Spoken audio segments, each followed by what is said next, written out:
It's Thursday, January 22nd, 2026. It's not Greenland, it's our land. Congressional Republicans finally clear a low bar, and some good news finally out of the Gopher state.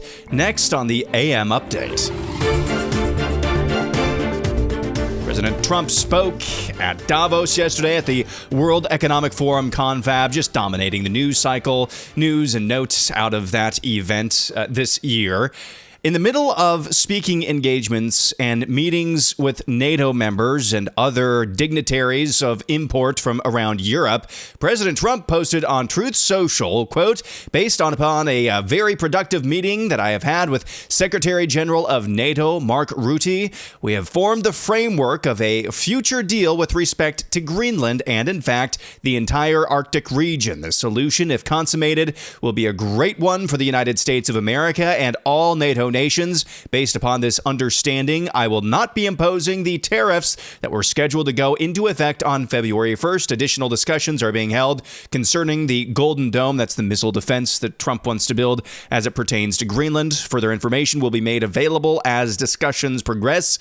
Vice President Vance, Secretary of State Rubio, Special Envoy Witkoff, and various others as needed will be responsible for the negotiations. Some of the details of that framework that was agreed upon by NATO members at Davos are starting to leak out. Under the deal, again, these are leaks, so this is nothing set in stone yet, Denmark would give the United States sovereignty over pockets of Greenlandic land where the United States could basically have sovereignty over, build military bases, among other uses. The New York Times first reported some of the details of this, again, just a framework of something that's being discussed. NATO Secretary General Mark Rutte also said yesterday he's actually in agreement with President Trump when it comes to national defense and NATO defense for Greenland. So statements from me will not add anything here. And when it comes to the Arctic, I think President Trump is right. Other leaders in NATO are right. We need to defend the Arctic. We know that these sea lanes are opening up. We know that China and Russia are increasingly active in the Arctic.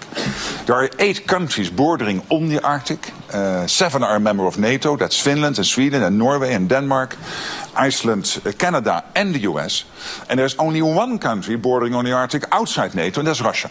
And I would argue there is a 9th country, which is China, which is increasingly active in the Arctic region. So President Trump and other leaders are right. We have to do more there. We have to protect the Arctic against Russian and Chinese influence. And that's exactly what NATO ambassadors decided to do in September. We are working on that, making sure that collectively will we defend the Arctic region. So all this belly aching, all this consternation, all this pearl clutching from various members of Europe, including Greenland itself.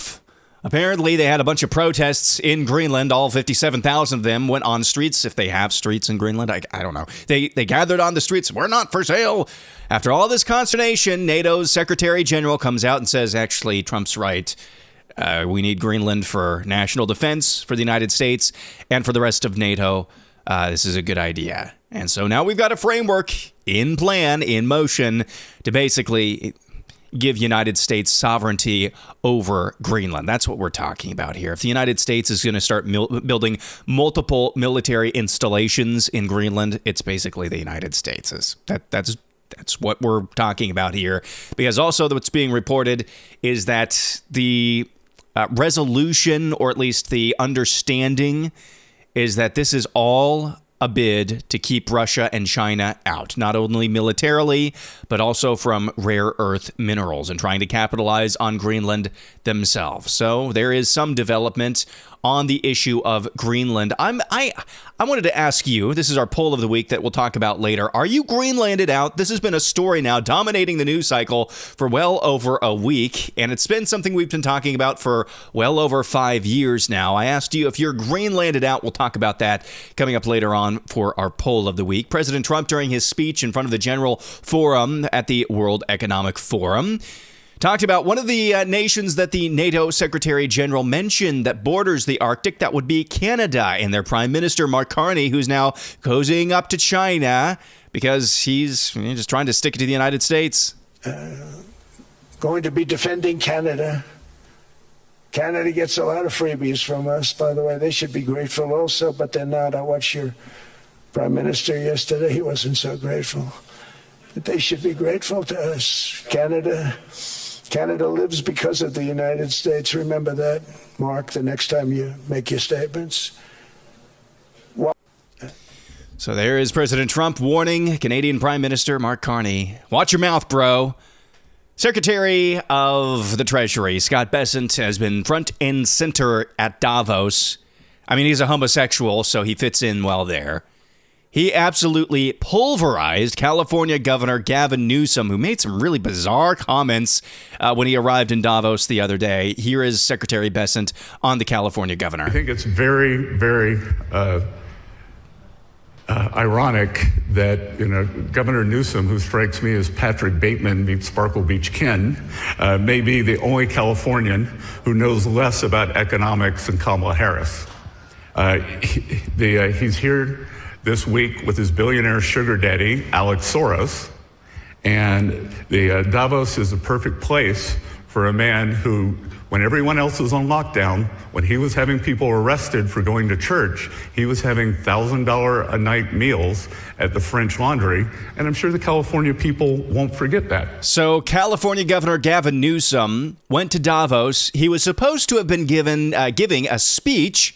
Politico reports that speech was canceled at the 11th hour. So Gavin Newsom traveled to Switzerland to give a speech, but all he got was getting roasted by a homosexual and no speech given whatsoever. He's just kind of there, hanging out. That's a hard week for Gavin Newsom. Let's go back stateside. The House Oversight Committee voted on Wednesday to hold former President Bill Clinton and his wife, Hillary, in contempt of Congress after neither showed up to their depositions last week. As part of the committee's investigation into Jeffrey Epstein, the Clintons were summoned to testify before lawmakers on their previous relationship with a high-profile sex trafficker. Given the Clintons' refusal to testify, committee members voted bipartisanly. 9 Democrats voted in favor of holding the Clintons in contempt.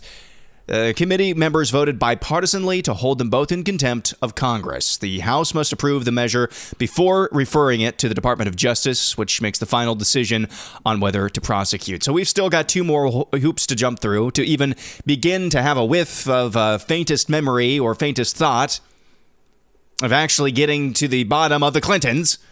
The whole House has to vote to refer them to the Department of Justice, and then Pam Bondi's Department of Justice actually has to file criminal charges. Steve Bannon, one of the top allies of President Trump, he was in prison. He went to prison for being in contempt of Congress. Now we finally have the opportunity to lock her up, and we've got a couple of major hurdles, but I don't know. Republicans actually cleared a bar I didn't even think that they could clear. Congress did in general. Democrats, and those 9 Democrats get some credit as well for voting to hold the Clintons in contempt of Congress. Let's go to this. Yet another bat poop crazy bill introduced in Virginia. A reminder that elections have consequences. A reminder that there is no such thing as a moderate Democrat anymore. Your name can be Abigail. You can be a normal-looking human being, although Abigail Spanberger, I would encourage young men, do not accept any Turkish delights from that woman. Just want to put that out there. But you can run as a moderate, and you govern anything else but a moderate. That's what we're seeing in Virginia right now. I want to read the latest bill that Democrats in their House of Delegates have introduced. I'm just going to read this for you. House Bill number 1369, offered January 20th, 2026. A bill to amend the Code of Virginia by adding in Article 1 of Chapter 6 of Title 2.2, a section numbered 2.2-614.6 relating to state agency administration of federal funds, eligibility determination exemption for nonprofit organizations.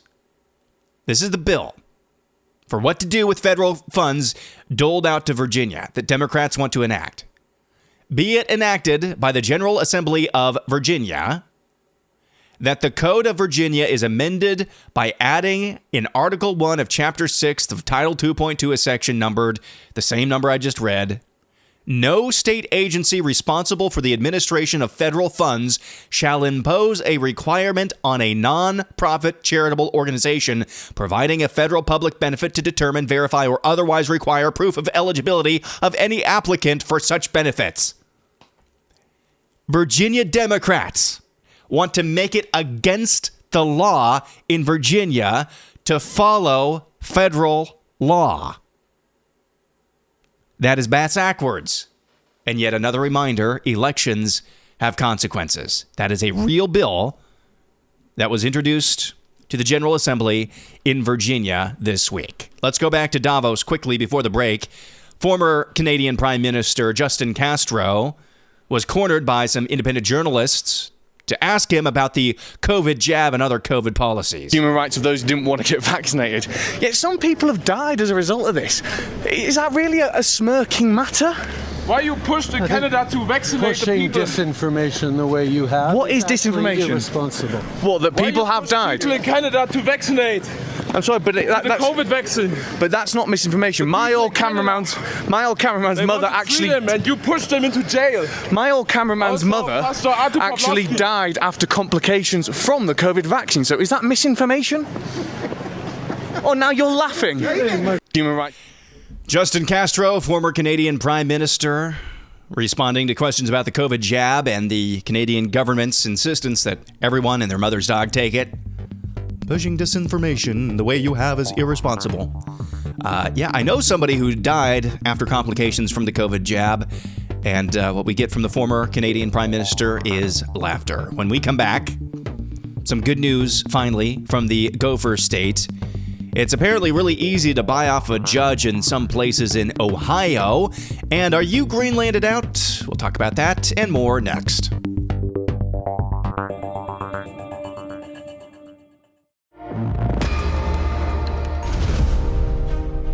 For years, I covered the biggest football games in America. I walked the sidelines when the pressure was mounting and the stakes were the highest. That job taught me about more than football. It taught me about how leadership really works. When leaders are prepared and accountable, teams succeed. When they aren't, people pay the price. When I look at Minnesota and Washington today, I see politicians selling out honest, hardworking people like you. I see massive government fraud exploding on Tim Walz's watch, ripping off taxpayers and embarrassing our state. I see radical ideologies being forced into our schools and sports, putting young women and their teammates in danger. I see politicians undermining and attacking police officers, then making excuses when crime rises and communities suffer. And I see middle-class families paying more while working harder just to stay afloat.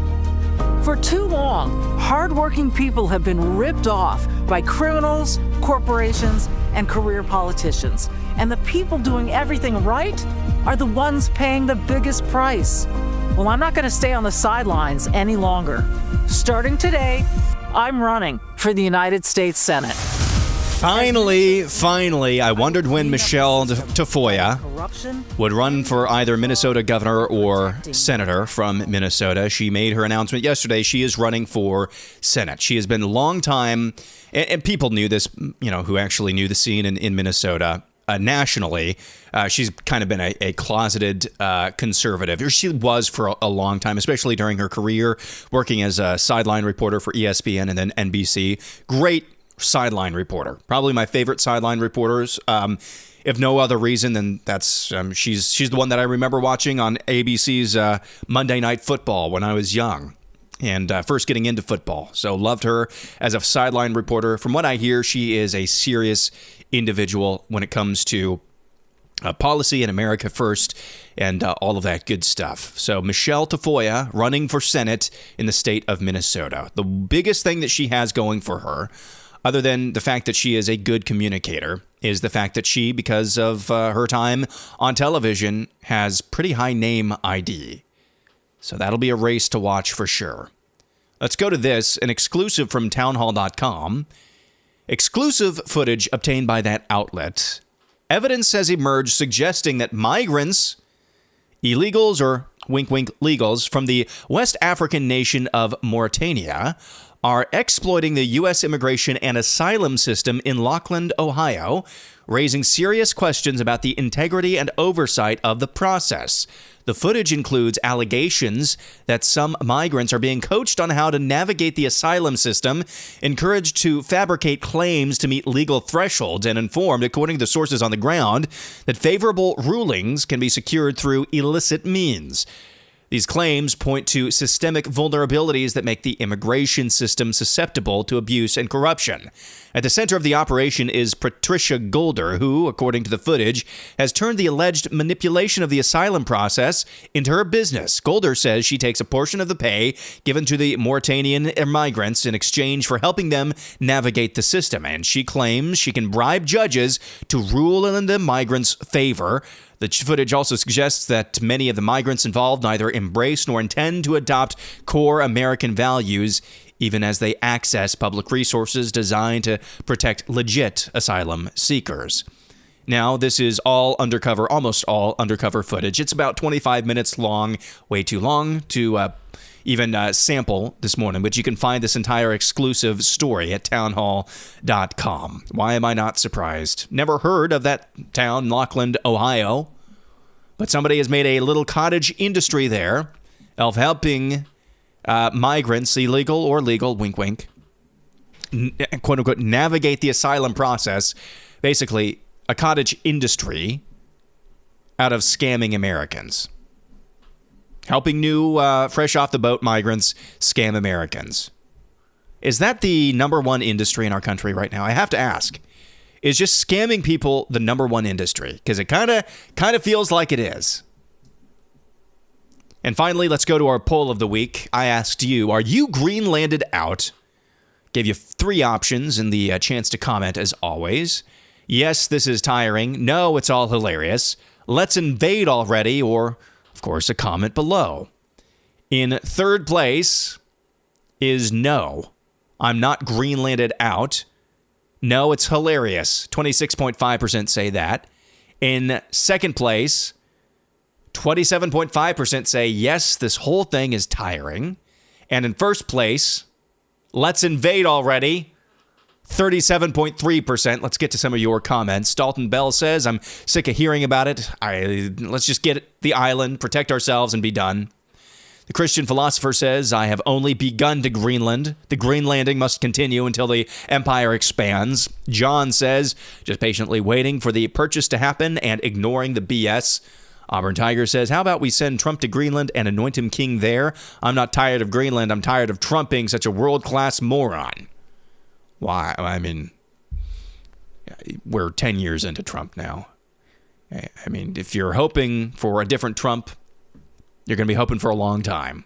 Now, sometimes you might think he's a moron. Sometimes you might think that's amazing. Sometimes you just think that's Trump. But I would encourage you to maybe land on that 3rd option more often than not.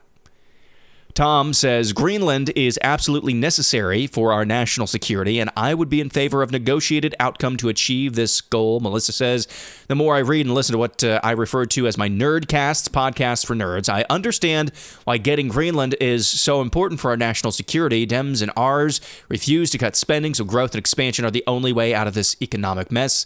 Valeria says it needs to go on a little bit longer so Trump can connect enough of the new EU tariffs to pay for Greenland when Denmark finally caves. Well, the news cycle moving so fast now, those tariffs have been canceled because it sounds like we're getting Greenland, as we talked about earlier. Andrew says, I can see how this could be tiring. It's definitely not funny. Invasion is not the answer, but Greenland is important from an economic and national security standpoint. How we resolve this will be a determining factor in how the world reorders itself. I think that's a sober take, but especially that last line, if we could be a little more sober, just like Andrew. How we resolve this will be a determining factor in how the world reorders itself. Contrary to what you've heard, there actually are some very small, but some mining operations in Greenland, in the very southern tip of Greenland, for rare earth minerals. From what I have seen and what I have read, the primary stakeholder, at least a large stakeholder in that mining operation, is China. It's China. As Mark Rutte said, the only Arctic nation that borders the Arctic, that is not in NATO, is Russia. Now, I'm not sure Russia is the big bad wolf that the generations preceding us who lived through the Cold War, admittedly, I'm not sure it's the same big bad wolf it was back then. But still, if you want to ensure and take no chances, Greenland seems like a pretty good option to put some military assets. Brady says, no, this is Trump negotiating a better deal out of the deal for the U.S. security. Trumpet Tiger says, totally time to invade. Words of wisdom says, it makes sense to critical thinkers. A definite minority. Follow Truth says, let's invade already. And Vanessa says, I don't get why this isn't already done. Well, it sounds like it's a lot closer to being done today than it was last week. That's going to do it for a Thursday edition. Tomorrow's going to be Ask or Tell Me Anything. Ask me any question you want. Tell me any news story you think needs covered on the AM update, especially if it's from your neck of the woods. If it's something local or parochial that you think needs a bigger light shined on it, I'd be happy to give those stories a glance. So look for the pin post on my X profile at Real AM Update. Make your submissions there at Real AM Update. Have a great day. Back at it again tomorrow. I'm Aaron McIntyre, and this is the AM Update.